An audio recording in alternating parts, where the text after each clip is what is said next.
Assalamualaikum warahmatullahi wabarakatuh.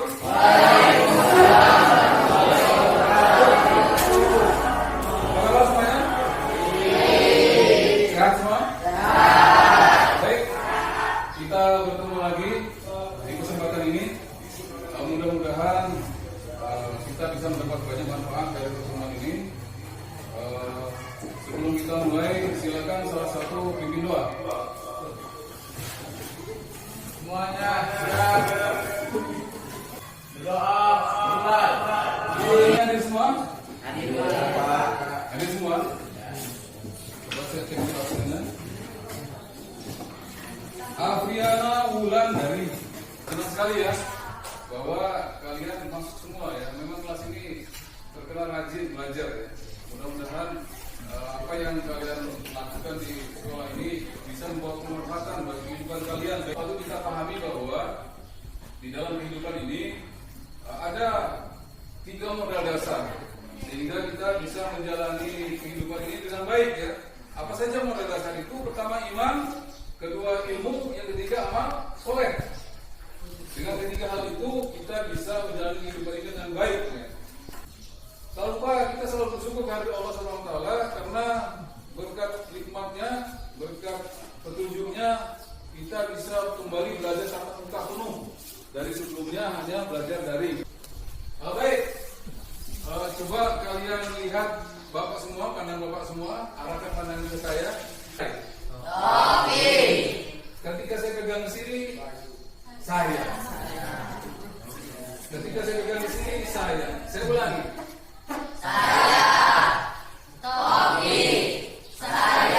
Ketika saya katakan begini, Bunda. Ya. Saya, Bunda. Saya.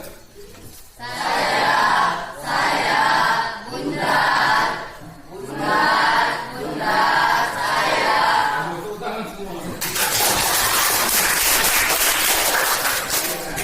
Berarti kalian betul-betul perhatian ya. Dengan demikian berarti kita bisa lanjutkan belajar. Karena belajar butuh perhatian ya.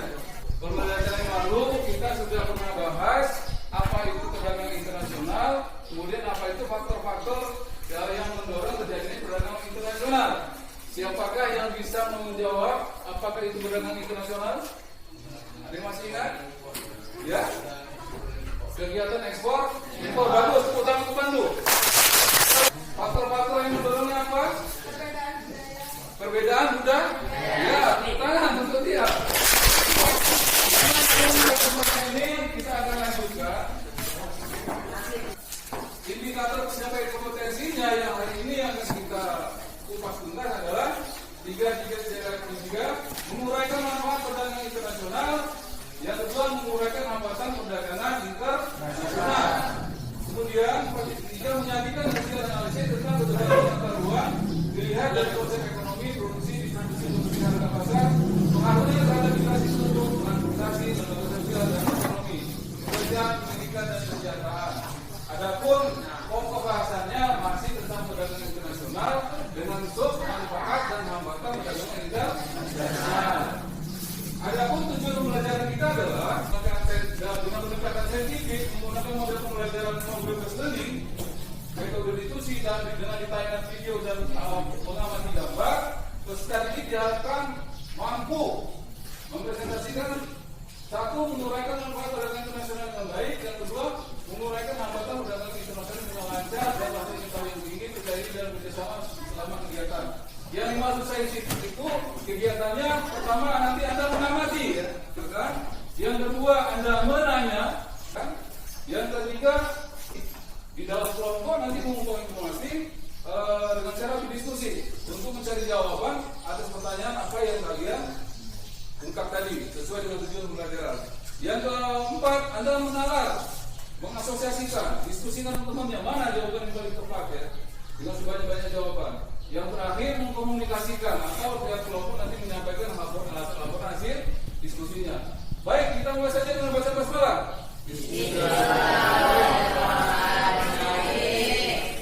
Baik, coba semuanya simak. Saya ingin gambar ini setiap hari ada kegiatan seperti ini. Ini kegiatan apa kira-kira?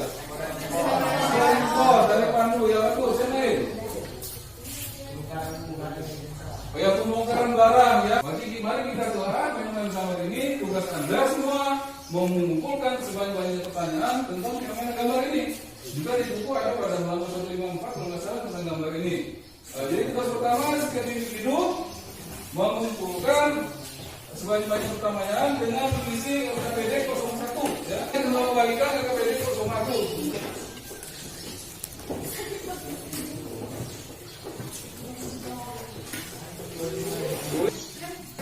Boleh? Ya, jelas ya? Ini bacakan menyambung apa kira-kira pertanyaannya? Apa yang dimaksud dengan perdagangan internasional? Apa sajakah yang mendalam? Nomor 1, nomor 2.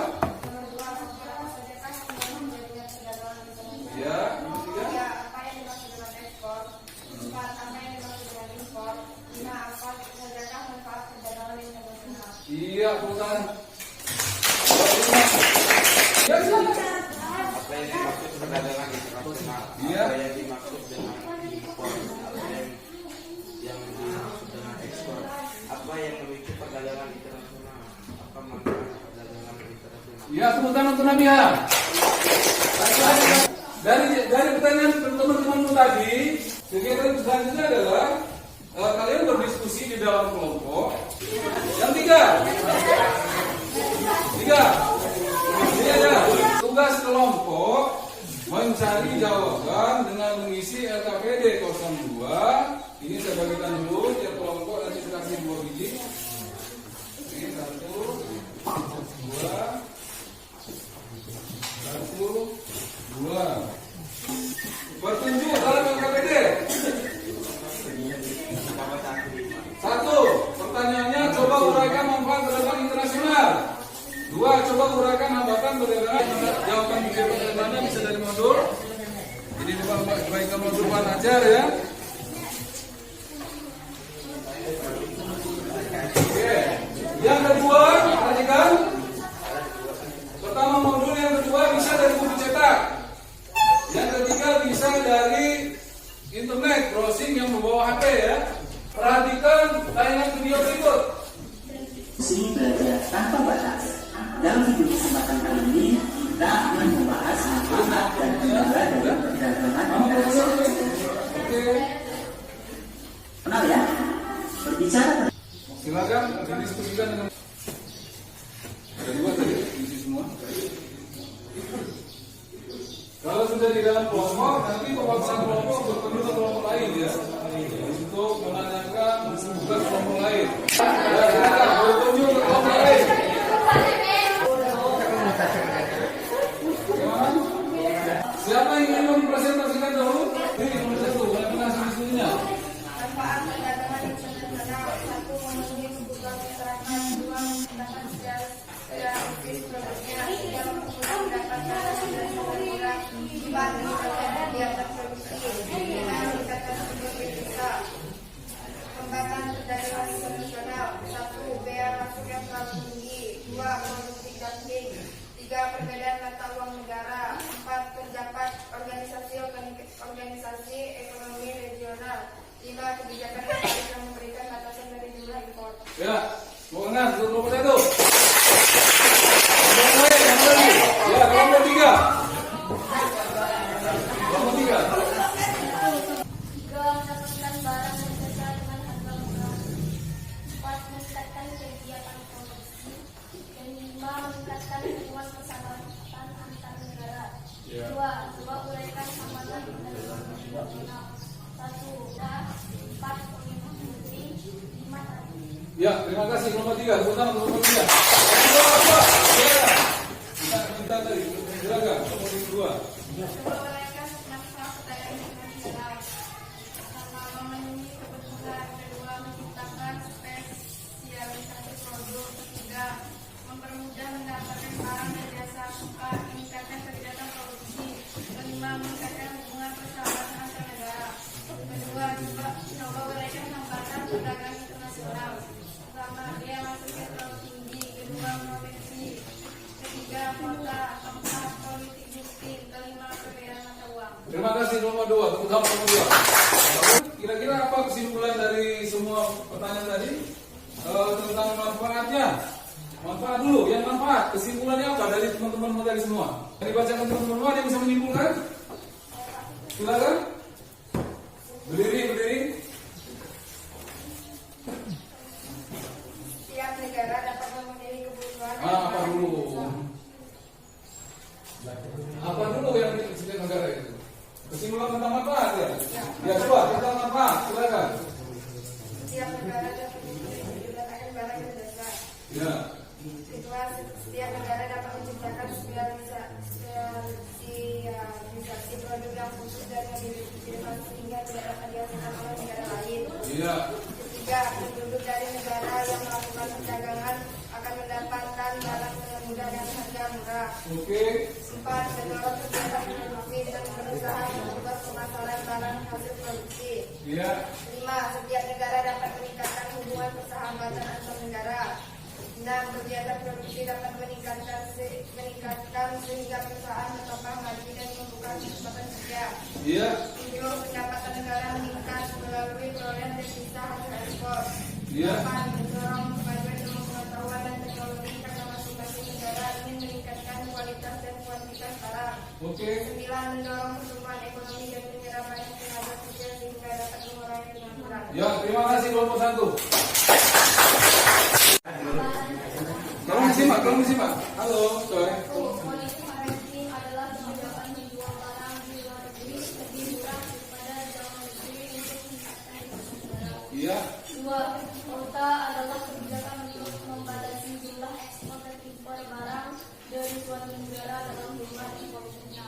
Iya. 3. Kebijakan proteksi untuk melindungi produksi dalam negeri milik negara lain. 4. Terjadinya perang menyebabkan hubungan antara negara tersebut sehingga perdagangan mengalami kelangsuan. 5. Adanya organisasi-organisasi regional yang merugikan negara menghasilkan. 6. Adanya pemerintahan mengakibatkan menambah pengeluaran bagi negara yang sebaik. 8. Kualitas sumber daya yang rendah menghasilkan kualitas produk yang rendah jumlah hasil dari bersaing dengan produk negara lain. 9. Adanya kesamaan barang ekspor yang mengakibatkan persaingan harga. Ya, bagus. Tepuk tangan untuk belajar. Manfaat untuk belajar. Ini yang sekolah ini. Lebih asik belajar sekolah ini. Oh, silakan. Tersedianya semua kebutuhan sekolah dengan kualitas yang baik. Iya, tersedia semua kebutuhan sekolah yang kualitas. 1, 2, 3, 4. Berapa ini, Mbak? 1, 2. Dijawab dengan teliti. Benar nggak semua? Ini proses ini sudah berjalan ya. Masa ada jawab, sudah ada implementasi, ada kelompok sudah dilakukan. Baik, sebelum diakhiri pelajaran, saya ingatkan bahwa ya kalau pulang ya, perhatikan keselamatan di jalan. Kan rata-rata bawa motor ya. Perhatikan kalau lalu lintas ya, jangan sampai bukan masalah ya. Ya Pak. Pembelajaran hari ini cukup. Mudah-mudahan apa yang kita pelajari ini bisa memberikan dampak yang baik ya bagi kehidupan kita sehari-hari. Kemudian pelajaran yang akan datang tentang ekonomi kreatif. Saya bisa saja dari Bapak, jangan lupa minggu depan pelajari tentang ekonomi kreatif. Mari kita tutup pembelajaran ini dengan bacaan hamdalah.